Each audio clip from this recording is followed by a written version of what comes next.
Bene, buonasera a tutti. Ciao a tutti. Ciao. Io sono Marco Capaldo e lui è Mauro Gaudenzi di Gaudenzi Guitars. Ciao a tutti, grazie per essere qua. Io non sono qui per cantare. Ah, mi canti? Ma solo cantasse, mi ha fregato insomma. Cosa facciamo oggi pomeriggio qui sul palco? Facciamo una chiacchierata e una suonata insieme perché mi piacerebbe parlare un po' di chitarre acustiche. Ho iniziato con l'aiuto di Mauro, visto che di solito io lo faccio da solo nel mio studio, e invece qui oggi ho la fortuna di avere delle chitarre fatte da Mauro, che è un liutaio che le fa tutte a mano, dall'inizio alla fine. Sembra incredibile oggigiorno, ma in realtà è così, sono andato a trovarle. Sì. Ho iniziato strammando un po' di cose, qualche accordo semplice, Sol, Re, Do, senza troppi tecnicismi, zero, ne vedete pochi da me, anche perché non faccio parte di quel partito. Però perché ho strammato e perché l'ho fatto su questa chitarra? Questa è una Dreadnought, è una chitarra, la forma più comune, quella che se dobbiamo immaginarci una chitarra, ce la immaginiamo di questa forma, no? L'abbiamo sentita su tutti i dischi ed è fantastica proprio per fare lo strumming, perché questa voce grossa, che si siede bene sotto la voce di chi parla o che canta.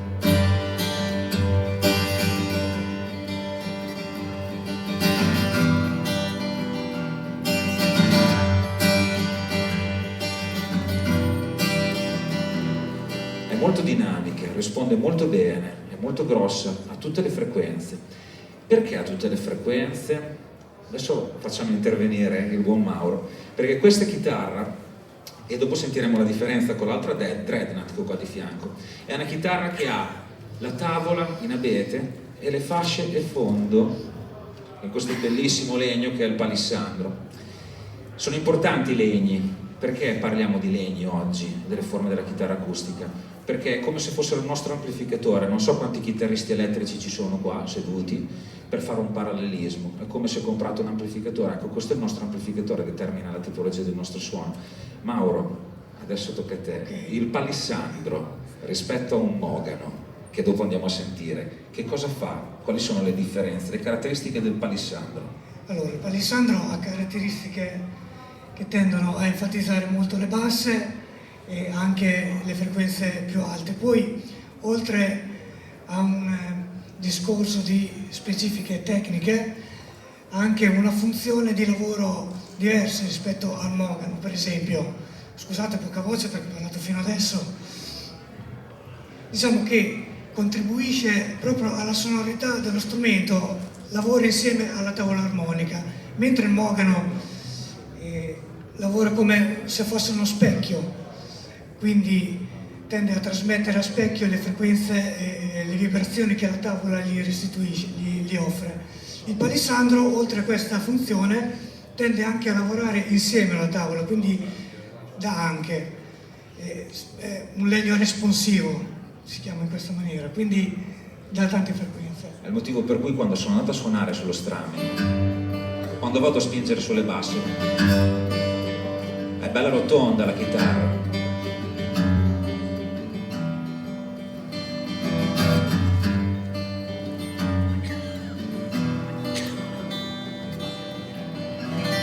Questa è secondo me, quello che percepisco quando suono le chitarre con fasce fonde in palissandro, è proprio questo calore avvolgente, queste basse belle presenti, rotonde, quando si spinge, e anche la risposta dinamica che è in grado di darmi questa coppia di legni, questa combinazione rispetto a questa, che adesso vi faccio sentire sempre con gli stessi accordi, sempre lo stesso strano. Molto gentile, mai avuto un roadie, tra l'altro. Sentite com'è diverso il suono, è più diretto, è anche più a fuoco rispetto a quell'altra, che ci sono meno armoniche, meno sovrarmoniche rispetto al palissandro, un suono più pronto, più, come diceva Mauro, riflette quello che viene prodotto dalla tavola.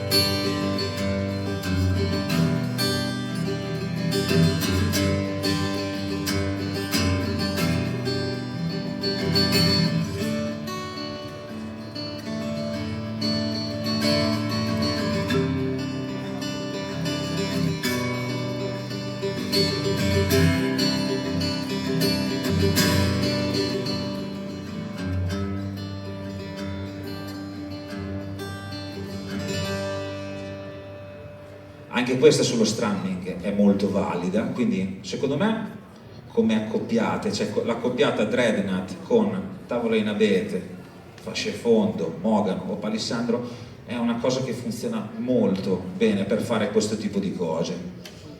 Assolutamente sì, soprattutto l'abete Sitka, anche l'abete per la tavola, in questo formato molto importante, una tavola risida principalmente, contribuisce molto a questa sonorità molto ampia, ti dà molta dinamica e ti scava quelle medie che altri legni poi dopo andremo a vedere che ti danno. Qui il mogano va a compensare questo scavo, diciamo, di tagli di frequenze dell'abete, dando un po' più di colore, un po' più di calore appunto nel suono. Ecco. Io me ne rendo conto anche quando lo lavoro, sento proprio la pasta del legno, la densità, già me ne rendo conto prima di montarla che tipo di sonorità bene o male mi offre, perché poi c'è proprio una corrispondenza tra le rigidità delle tavole e la fibra. Queste sono dopo tutte cose che si imparano costruendo, però effettivamente c'è una relazione diretta. Anche quando si suonano, io quando mi rendo conto proprio della differenza anche sotto le mani, la risposta dinamica dei due legni è completamente differente.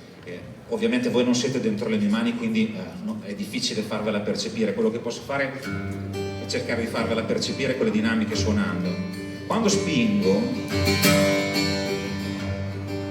la chitarra rimane sempre, scende di volume, ma le frequenze, sentite il sustain, questa è una cosa molto interessante del mogano, è molto uniforme e le frequenze rimangono quelle. Se faccio lo stesso su una chitarra, grazie Mauro, se faccio lo stesso su questa chitarra ho più escursione dinamica e anche una risposta dinamica delle frequenze differenti. Attenzione, c'è proprio un altro modo. Poi lui lo sa, questa chitarra mi piace tanto perché suona molto bene. Infatti è molto utilizzata su quei generi che utilizzano il plettro per suonare, che possono essere dal pop allo strumming, quello che abbiamo fatto adesso, anche al bluegrass, genere che si collega al country. Molto utilizzata questa dai chitarristi bluegrass, da quanto mi hai detto. Sembrare bellissimo.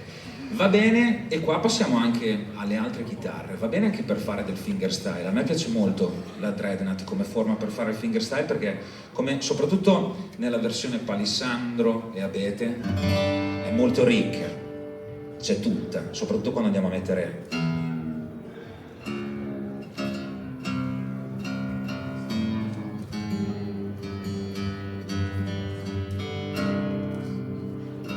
questo dovrebbe essere un do.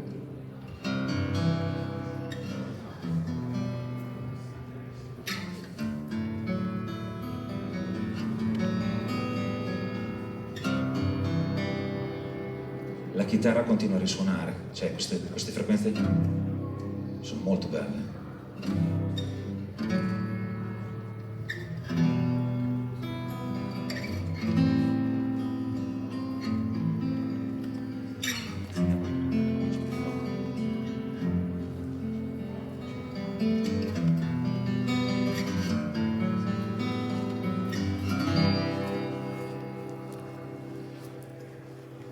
E ci spostiamo anche su un altro terreno, quello del fingerstyle. Non so se fra di voi ci sono chitarristi fingerstyle, quanti ce ne sono, ma io personalmente preferisco questa forma del corpo per fare del fingerstyle. Che forma è? Introducicela. L'OM.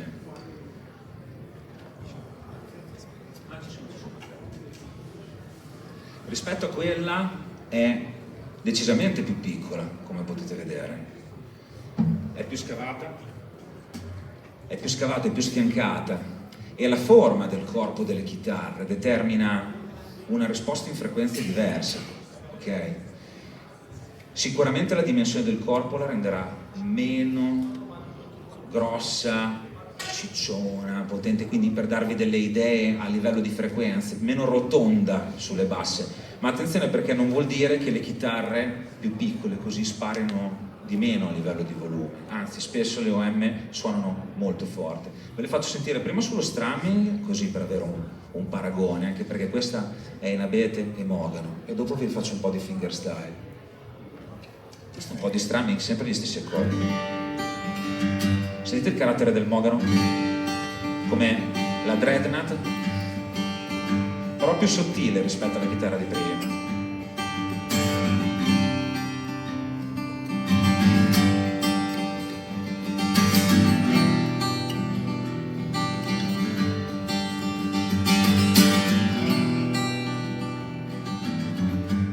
Anche qua i bassi sono belli presenti e pronti.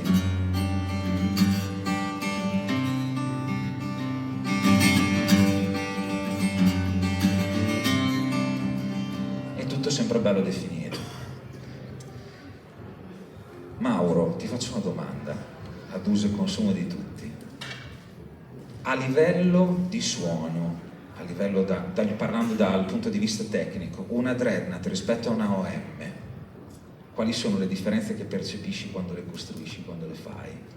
Beh, chiaramente la prima differenza che senti sono le basse, come hai detto tu adesso, che nella Dreadnought sono veramente prepotenti, però devono assecondare un genere musicale che lo richiedono, mentre l'OM è uno strumento, a mio avviso, più bilanciato nelle frequenze, tra i bassi e gli alti, oltretutto anche lungo il manico tende ad avere una resa più omogenea rispetto alla Dreadnought, che ha una resa a 100 nelle prime posizioni, e poi a salire queste basse si vengono un po' a smorzare leggermente nelle chitarre magari di un certo spessore, invece in Dreadnought magari più economiche si sente parecchio.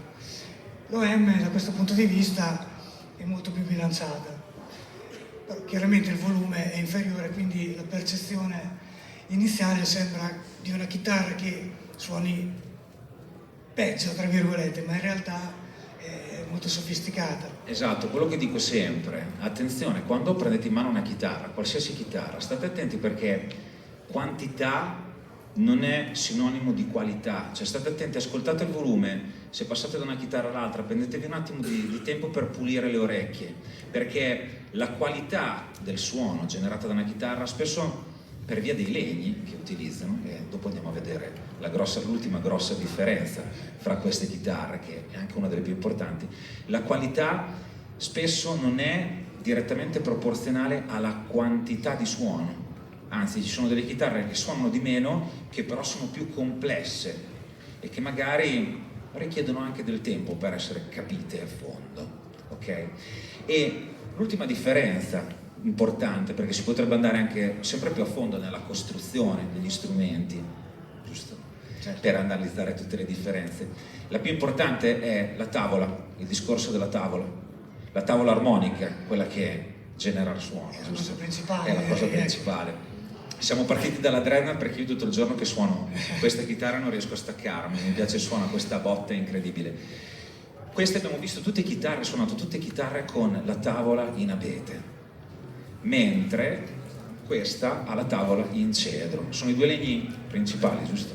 Sì, sono i due principali, esatto. Con cui si fanno le tavole armoniche. Potete trovarne anche vari, diversi, esotici negli ultimi anni. Utilizzo anche molto il mogano, però diciamo che questi sono i due che se le giocano, che dividono un po' i chitarristi, ecco. Perfetto. Allora, raccontaci le differenze tra questi due legni. Allora, il cedro è un legno molto più tenero, più morbido e risponde subito al tocco. Ha una maturazione inferiore rispetto all'abete, però parte già a un livello alto, diciamo, di sonorità. È molto apprezzato da chi viene da un repertorio più classico, magari abituato ad arpeggiare con le dita, perché il minimo tocco già sollecita la tavola e quindi hai già una resa importante. Però ha un limite che l'abete non ha, che ha una dinamica maggiore e anche più versatile nello strumming, nell'utilizzo del plettro. Ci sono anche altre differenze a livello di frequenza, il cedro tende a enfatizzare più le frequenze medie-basse, mentre l'abete tende sempre a scavare un po' le medie e quindi a privilegiare le basse e i cantini. Poi lo strumento viene costruito appunto studiando anche l'incatenatura e come abbinandolo al fondo per avere un risultato finale. Però potrei andare avanti all'infinito, però sì, perché è quello che vi dicevo, ci sono tante cose che vanno a influire sul suono della nostra chitarra acustica. Principalmente, le cose principali sono quelle che abbiamo visto. E poi una cosa che non si fa e su cui sono abbastanza focalizzato è quella di far suonare le chitarre in accordatura aperta, perché in questo caso io ho accordato la chitarra in open D, è un Re. Sentite lo strumento, ha la possibilità di risuonare libero, no? E quindi sul fingerstyle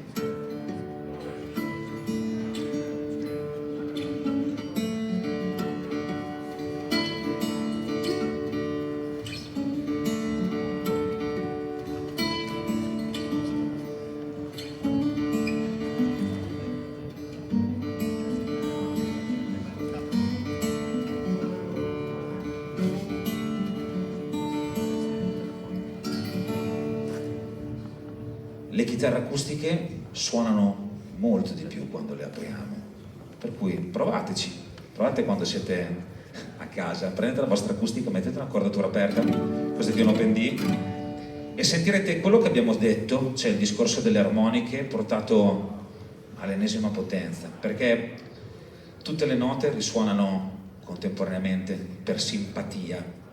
Non entriamo nella fisica del suono, non diventiamo troppo tecnici. Vi faccio sentire la differenza fra questo suono di questa chitarra con abete e mogano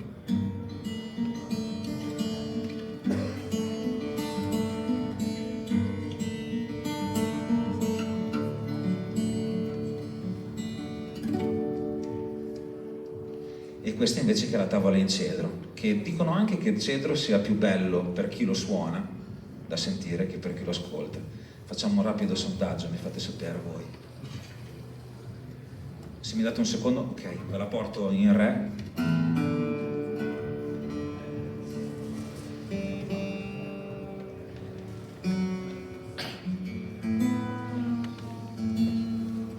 Grazie per la pazienza.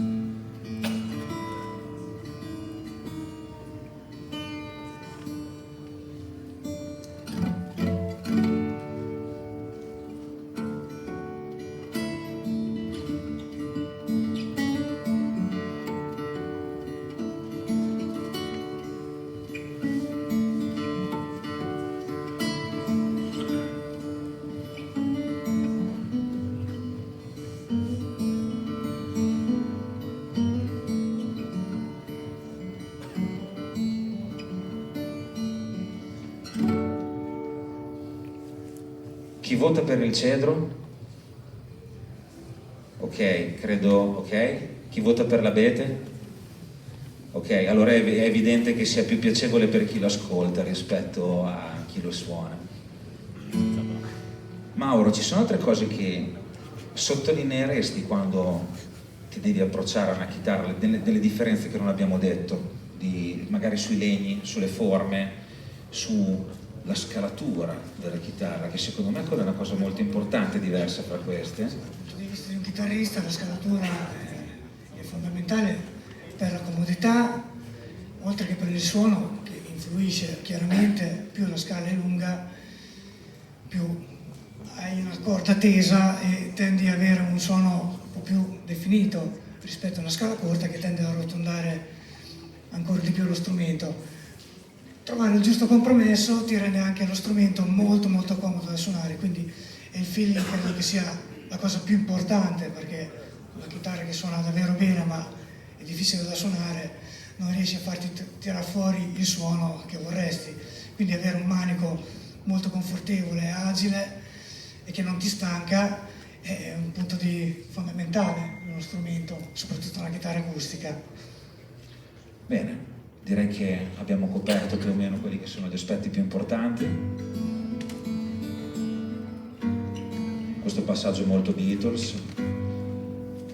Io vi ringrazio Grazie a te, Mauro. Marco, grazie Spero mille. che questa Grazie chiacchierata mille. vi tornerà utile, che sia stato interessante, e per chi ci sarà, noi saremo anche domani sempre nel palco Silent. Se volete passare allo stand di Gaudenzi Guitars, noi siamo lì. Grazie. Grazie mille, grazie.